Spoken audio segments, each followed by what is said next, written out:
versículo 24 ao 22. Apocalipse, capítulo 3, versículo 14 ao 22. Do versículo 14 ao 22. A carta à igreja de Laodiceia. Voltaremos agora a dar continuidade à exposição da palavra do Senhor ao Apocalipse. A palavra do Senhor vai nos dizer assim: escreve ao anjo da igreja em Laodiceia, estas coisas diz o Amém, a testemunha fiel e verdadeira, o princípio da criação de Deus. Conheço tuas obras, sei que não és frio nem quente, antes fosse frio ou quente. Assim, porque tu és morno e não és quente nem frio, estou a ponto de vomitar-te da minha boca. Porque tu dizes: sou rico, tenho prosperado e nada me falta, mas não sabeis que és infeliz, miserável, pobre, cego e nu. Eu te aconselho que compre de mim ouro refinado no fogo, para que tu enriqueças, roupas brancas para que se cubra a vergonha da tua nudez, não seja mostrada, e colírio para que apliqueis sobre os seus olhos e enxergues. Eu repreendo o castigo a todos quantos amo. Se pois zeloso e arrependa-te. Estou à porta e bato. Se alguém ouvir a minha voz e abrir a porta, entrarei em sua casa e cearei com ele e ele comigo. Ao vencedor eu lhe concederei que se assente comigo no meu trono, assim como eu venci e me assentei com o meu Pai no seu trono. Quem tem ouvidos, ouça o que o Espírito diz às igrejas. Amém. Oremos. Senhor Deus, meu Pai, Senhor, aqui está a Tua palavra, Senhor. Aqui estamos, Senhor, para ouvir a Tua voz, ouvir, Senhor, o que Tu tens, Senhor, a falar conosco. Não, Senhor, aquilo que queremos ouvir. Não, Senhor, aquilo, Senhor, que nossos ouvidos ou nossa vida quer, Senhor. Mas o que o Senhor tem para nós. O que o Senhor quer para cada um de nós. Toma, Senhor, as nossas vidas, Senhor, em Tuas mãos. Toma, ó Espírito Santo, os nossos corações nesta hora. Trabalha, Senhor, em nossas vidas. Trabalha, Senhor, no nosso coração, para que possamos cada dia mais compreender a Tua palavra, que possamos cada dia mais compreender o Teu chamado e compreender o que Tu queres, Senhor, conosco. Trabalha, Senhor, em nós. Fala, Senhor, através de nós. Senhor, que eu diminua, Senhor, todo dia para que Tu cresça e que eu suma para que Tu apareça. Fala, Senhor, porque aqui estamos para ouvir a Tua voz. Amém e amém. Antes de começarmos a exposição ao livro de Apocalipse, no capítulo 3, nós estaremos tendo uma retrospectiva de tudo aquilo que vimos até hoje, até agora. Nós vimos que João estava na ilha chamada Patmos, e ele ouve uma voz como uma voz de trombeta, uma voz de muitas águas que o chama. E quando ele olha para ver quem era que estava o chamando, era Jesus Cristo. E ele manda ele escrever uma carta às igrejas da Ásia, às 7 igrejas. E João começa a escrever as cartas à igreja. Ele escreve a primeira carta também. João relata aquilo que ele viu, quem era Jesus, como Jesus estava. E Jesus se revela a João em seu corpo glorificado. Depois de ter morrido e ressurreto, estar ao lado do Pai, recebido o nome que está acima de todo nome, ele se mostra com toda a sua glória e seu poder para João. E João relata quando ele viu Jesus e como que ele era. E ele escreve a primeira carta que ele escreve é a igreja de Éfeso. E ela escreve a igreja de Éfeso, e essa igreja estava longe do primeiro amor, ela tinha deixado o primeiro amor. Essa igreja, a igreja de Éfeso, ela tinha deixado para trás o primeiro amor. Também escreveu a carta para a igreja de Esmirna, a qual o Senhor disse a ela para ser fiel, para permanecer firmes e fiel. Também escreveu a carta à igreja de Pérgamo, a qual a igreja de Pérgamo estava seguindo diversas doutrinas, as doutrinas nicolaítas, as doutrinas de Balaão. A igreja de Pérgamo estava com um problema doutrinário, ela estava seguindo outros tipos de doutrina, além da doutrina do Senhor. Também vimos a carta a qual escreveu João à igreja de Tiatira, a igreja que estava se prostituindo, a qual estava ouvindo Jezabel, a igreja que estava ouvindo o mundo, que estava ouvindo as coisas do mundo, estava se prostituindo. Também vimos a igreja de Sardes, que também, para que ela ficasse alerta e fornecesse que ainda resta, uma igreja que se achava viva, mas que estava morta, uma igreja que se mostrava viva. A igreja de Sardes era uma igreja qual se mostrava que ela tinha vida, que ela era viva, mas ela estava morta. Também vimos a carta a qual escreveu a Filadélfia, o Senhor dizendo que tinha a chave de Davi, a chave da vida nas mãos. O Senhor tinha a chave nas mãos, o Senhor era poderoso, o Senhor que ele amava, ele não teve nenhuma repreensão contra a igreja de Filadélfia. Mas agora nós veremos a carta a qual escreveu João à igreja de Laodiceia, a igreja que só teve repreensões, a qual o Senhor não viu uma coisa boa, o Senhor não disse nada de bom que aquela igreja fazia, mas a igreja a qual recebeu diversas repreensões do Senhor, e também recebeu do Senhor alguns alertas, também recebeu do Senhor alguns conselhos. Primeiro nós vamos entender onde essa igreja se encontrava. Essa igreja de Laodiceia, ela se encontrava na hoje Turquia, na Ásia Menor, mas hoje Turquia. A igreja de Laodiceia era um lugar muito rico.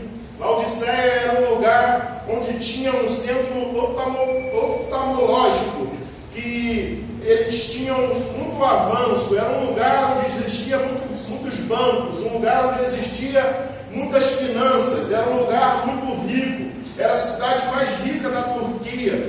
Hoje ainda é a cidade mais rica da Turquia, hoje ainda é a cidade que tem mais financeiro. Ela era uma cidade onde as pessoas da alta classe, alta sociedade viviam. Na Filadélfia, as pessoas que tinham mais recursos financeiros, as pessoas que tinham mais conhecimento, as pessoas que tinham mais autoestima, as pessoas que tinham mais influência, viviam neste lugar. Ela era uma cidade, uma metrópole, onde existiam duas cidades mais acima, que era Aerópolis e Colossos. E a cidade de Filadélfia, ela era uma cidade a qual era conhecida pela lã negra. Ela era conhecida pela lã negra, onde era uma cidade têxtil, uma cidade que fazia tecido, uma cidade que tinha fábricas de tecido, uma cidade que era a cidade da moda. Era conhecido como uma cidade da moda, a cidade que tinha recursos, a cidade que podia, que tinha poder, uma cidade a qual também existia um templo ao deus Aquiles, uma cidade que era muito grande e muito rica. Mas o Senhor, ele manda João escrever essa carta a essa cidade de Laodiceia e diz: escreve ao anjo da igreja de Laodiceia, assim diz o Amém. Escreve a carta de Laodiceia, assim diz o Amém. Por que, pastor, o Amém? Porque não existe mais nada que seja revelado, ou nada que será revelado, a não ser Jesus Cristo. Não existe mais nada a ser revelado. Talvez muitas pessoas vivem atrás de revelações, vivem atrás de alguém que fale algo, que diga algo, mas não existe mais nada nas Escrituras a ser revelado, que já não foi revelado, que é Jesus Cristo. E Ele é a última palavra do Senhor, Ele é o Amém. É Jesus que é a última palavra do Senhor, é Jesus que é a última revelação do Senhor. E é por isso que aqui estamos aguardando a volta de Jesus, que morreu, ressuscitou e nos preparou, e está nos preparando morada para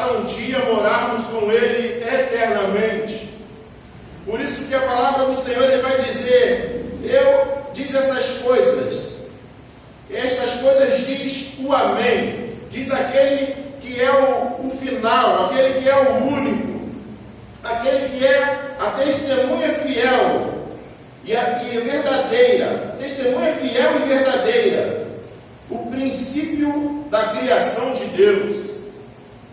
O princípio da criação de Deus. Quem está falando é Jesus Cristo, aquele que estava lá no Éden, aquele que estava lá antes mesmo do Éden, antes da fundação do mundo, que estava junto com Deus, fundando e criando o universo. Quem está falando é aquele que tem todo o poder, toda a autoridade, que tem toda a glória e honra, a qual ele não divide com ninguém. E ele fala àquela igreja: conheço tuas obras, sei que não és frio nem quente, antes fosse frio ou quente. Mas muitas vezes em nossas vidas já ouvimos até falar sobre essa pregação, já escutamos essa pregação, ou já vemos sobre essa pregação, e falamos e achamos que essa pregação é sobre o fervor espiritual. Mas essa pregação não é sobre o fervor espiritual. O texto aqui, ele não fala sobre o fervor espiritual. O texto, ele não vai dizer sobre o fervor espiritual. Por quê, pastor? Porque o Senhor diz: antes fosse frio ou quente. Porque a palavra do Senhor vai nos dizer que a frieza espiritual não agrada ao Senhor. E se a palavra está dizendo antes fosse frio ou quente, o Senhor iria se agradar se você fosse frio ou quente. Então a palavra aqui não é sobre frieza espiritual. A palavra aqui não é sobre a frieza daquela igreja. O Senhor está comparando aquela igreja às cidades circunvizinhas que existiam naquela cidade. Por quê? A cidade de Herápolis era uma cidade onde havia águas termais. Era uma cidade onde havia as águas quentes. As águas daquela cidade eram uma água quente. Era uma água muito quente. E a cidade de Colossos era uma cidade onde a água daquela cidade era água muito fria. E a água de Colossos era uma cidade a qual a água daquela cidade era muito fria. E a cidade de Laodiceia, ela não possuía poços. A cidade de Laodiceia ela não produzia água. E toda a água que ela tinha vinha de Colossos e de Herápolis. Elas vinham das duas cidades até a cidade de Laodiceia. E quem conhece essa cidade na Turquia sabe que até hoje a água daquele lugar é morna. A água daquele lugar ela não serve para beber. A água daquele lugar, quando você coloca ela na boca, ela dá ânsia de vômito. A água daquele lugar, a qual aquela cidade possui, é uma água morna. E quando você coloca ela na boca, ela fica ali na boca e você dá vontade de vomitar. E o Senhor está demonstrando para aquela cidade o conhecimento que ele tinha sobre aquela cidade, sobre aquela região. O conhecimento que ele tinha. E assim como aqueles moradores daquela cidade, quando botavam a água na boca, eles tinham ânsia de vômito, era assim que o Senhor estava com eles. Assim como aquelas pessoas que moravam em Laodiceia, quando colocavam a água daquela cidade na boca, elas tinham ânsia de vômito. Assim estava o Senhor a respeito daquela igreja. Estava o Senhor a respeito daquele lugar. E a palavra de Deus continua nos dizendo assim: porque tu és morno e não és quente nem frio, estou a ponto de vomitar-te da minha boca. O Senhor, ele tem ânsias de vômito quando ele coloca aquela igreja em sua boca. Ele compara aquela igreja à água daquela cidade. Ele compara aquela igreja à água a qual aquela cidade possuía. E nós podemos ver a grandeza e a sabedoria do Senhor. E podemos nos comparar e ver que o Senhor, ele sabe todas as coisas das nossas vidas. Ele sabe o que vivemos, o que fazemos, como andamos, para onde vamos. O Senhor sabe de todas as coisas da minha e da sua vida. Ele sabe o início, ele sabe o meio e ele sabe o fim, a qual você não sabe, o Senhor sabe. Ele sabe todas as coisas e ele conhece todas as coisas. Assim como o Senhor estava identificando e mostrando para aquela cidade, ele conhecia muito bem a região, ele conhecia muito bem aquela cidade, ele conhecia muito bem onde aquela igreja estava, ele conhecia muito bem aquela igreja. assim o Senhor está olhando para ti nesta noite.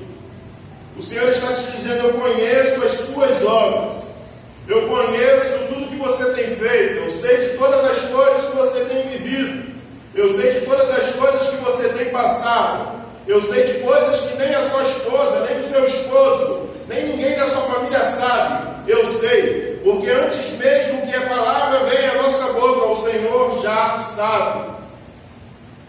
O texto continua nos dizendo: porque tu dizes, sou rico, tenho prosperidade e nada me falta, mas não sabeis que és infeliz, miserável, pobre, cego e nu.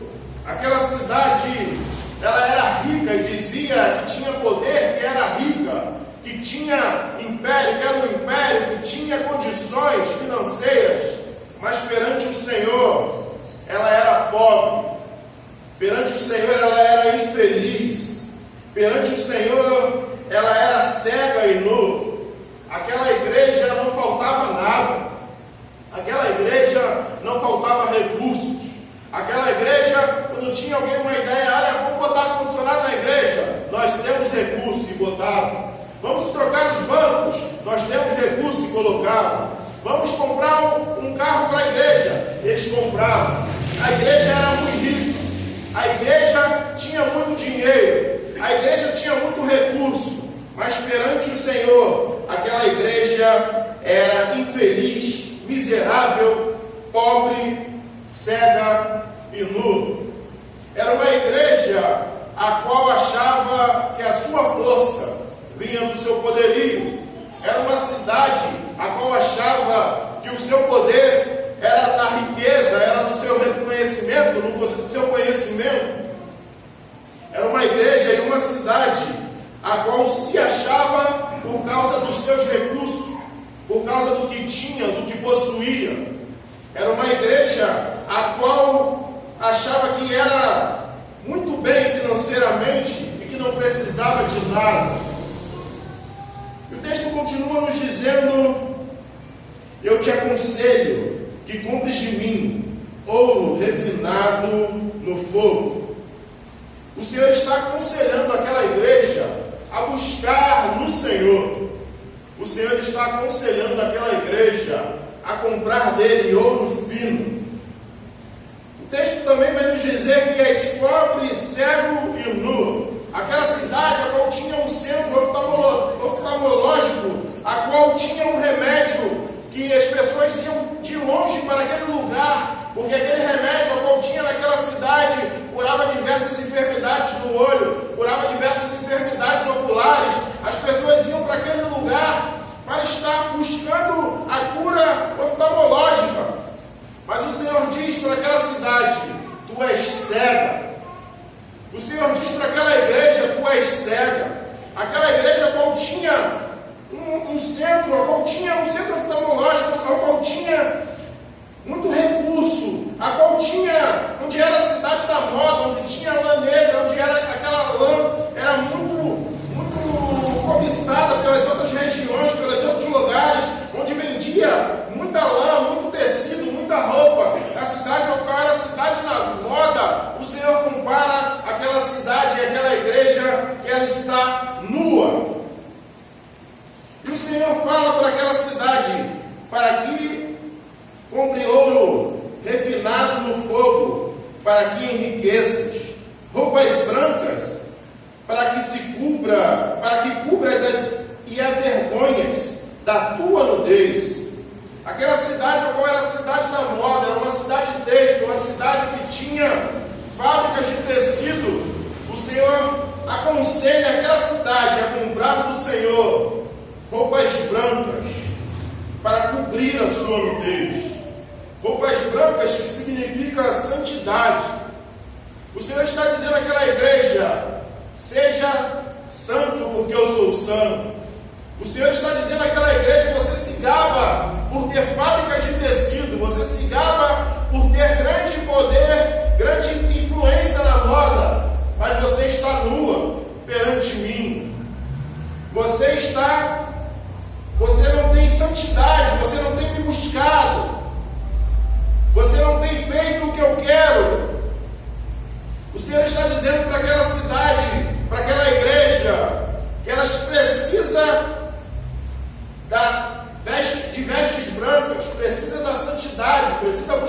Senhor. E Deus continua dizendo àquela igreja: não sejais mostrada e colírio para que aplique sobre os seus olhos e enxergues.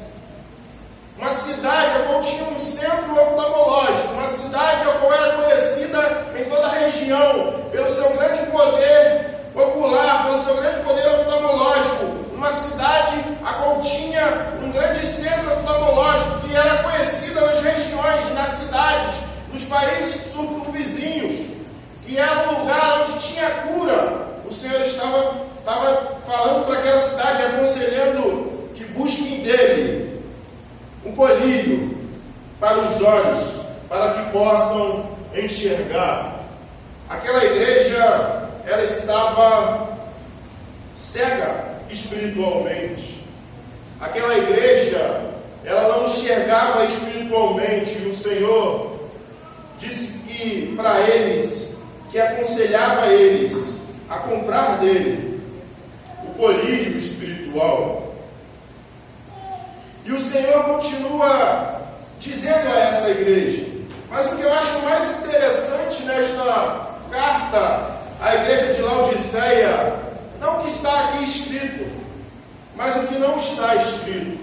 Porque em outras igrejas nós vamos ver que as igrejas tinham problemas doutrinários, que as igrejas tinham problemas de doutrinas, que as igrejas tinham alguns problemas de prostituição, de viver, de seguir outras doutrinas. Mas essa igreja não tinha esse problema, porque o Senhor não aponta esse problema a esta igreja. Essa igreja era uma igreja onde ela seguia a doutrina. Essa igreja era uma igreja que estava todos os dias no culto, que as pessoas estavam todos os dias frequentando a igreja, mas as suas vidas não eram transformadas. Mas as suas vidas e a vida de ninguém era transformada através da vida daquela igreja. Essa igreja era uma igreja a qual ela louvava, ela fazia, ela tinha cultos, era uma igreja ortodoxa, uma igreja que seguia a doutrina, talvez uma igreja que nós iríamos e frequentaríamos uma igreja dessa. Mas é uma igreja a qual as pessoas daquele lugar tinham colocado e tinham deixado Jesus de fora, porque elas achavam que elas tinham a força do seu braço. No próximo versículo vai nos dizer: estou à porta e bato. Se alguém ouvir a minha voz e abrir a porta, entrarei em sua casa e cearei com ele e ele comigo. Uma igreja que o Senhor está do lado de fora, batendo para entrar. Uma igreja que tinha recursos, uma igreja que tinha conhecimento, uma igreja que tinha tudo, mas não tinha o Senhor da igreja. Uma igreja que se gabava pelo seu conhecimento, pelos seus cultos, pelo aquilo que fazia, que tinha, pelo seu poder, seu poderio, pela sua influência, mas o Senhor estava de fora. Talvez você se encontre desta forma aqui esta noite. Talvez o Senhor tenha ficado de fora da sua vida. Talvez o Senhor tenha ficado de fora da sua caminhada, da sua história. Talvez o Senhor está do lado de fora batendo, pedindo para entrar e para participar da sua vida, para estar contigo. Talvez você tenha se gabado dizendo que você tem força suficiente, que você tem poder suficiente, que você tem saúde suficiente, que você tem terras suficientes, que você tem recursos suficientes. Mas talvez tudo que você tem impedido de você ter o melhor nesta terra. Talvez tudo que você tenha te impedido de possuir aquele que veio, morreu, entregou a sua vida e ao terceiro dia ressuscitou e habita em nós. Talvez por causa da força do nosso braço, do nosso achismo que podemos algo, ou que somos alguém, achamos que podemos fazer algo. Sábado, no estudo bíblico, aprendemos sobre Nabucodonosor, a qual o rei tinha todo o poder, ele se gabava e dizia que qual era o Deus que poderia tirar aqueles homens da mão dele. E o Senhor trabalha na vida dele e ele fica por 7 tempos louco, porque ele se achava poderoso demais, porque ele se achava que ele podia todas as coisas, que ele era o cara, que ele era a mulher que fazia e acontecia. Onde eu coloco minha mão, as coisas acontecem, funcionam. Uma pessoa e uma igreja a qual achava que ela podia tudo, que ela podia fazer tudo, mas mal ela sabia que o Senhor estava de fora. E talvez em nossas vidas confiamos no nosso trabalho, confiamos na nossa força, confiamos no nosso eu e esquecemos de chamar a presença do Senhor para viver e estar em nossas vidas. Talvez em nossas vidas achamos que somos fortes o suficientes e que podemos muito mais, que podemos todas as coisas, mas esquecemos que podemos todas as coisas naquele que nos fortalece, que é o Senhor. Às vezes nos esquecemos que sem o Senhor, ora Israel, vai dizer o salmista, se não fosse o Senhor na minha e na sua vida, aonde estaríamos? Se não fosse o Senhor na minha e na sua vida, o que seria de nós? As pessoas vão dizer que as pessoas que não acreditam no Senhor acham que podem viver uma vida sem Jesus. Você pode viver até uma vida sem Jesus, mas morrer sem Jesus será trágico para a sua vida. Você pode viver da forma que você quer para a sua vida. Você pode viver sem a presença do Senhor na sua vida. Você pode viver sem buscar o Senhor em sua vida, mas morrer sem Ele será uma morte terrível. Morrer sem o Senhor na sua vida será algo trágico. Por isso, busque ao Senhor enquanto se pode achar. O Senhor está à porta, batendo para poder entrar. Ouvimos muitas palavras, muitas pessoas dizendo que quem entra ilegal nas nossas vidas é Satanás. E o Senhor, Ele bate para entrar. Mas é mentira. Porque a palavra de Deus vai nos dizer que o Satanás está como um leão bramando a quem possa tragar. E a palavra nos diz, não deixe lugar ao diabo. Se você tem dado lugar ao diabo, você tem abrido a porta para Satanás em sua vida. Da mesma forma que você precisa abrir a porta para Jesus, para Deus entrar em você e fazer morada, da mesma forma, você também precisa abrir a porta para Satanás entrar e fazer morada na sua vida. Porque ele também entra e faz morada, ele não entra e sai, ele entra e permanece. E precisamos analisar, à luz desse texto, será que verdadeiramente quem tem morado dentro de mim é o Senhor?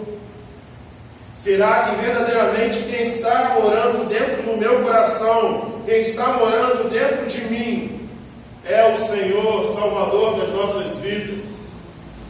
Será que as nossas atitudes, a nossa forma de viver, a forma que pensamos e que agimos, demonstra o Senhor habitando e morando dentro de nós?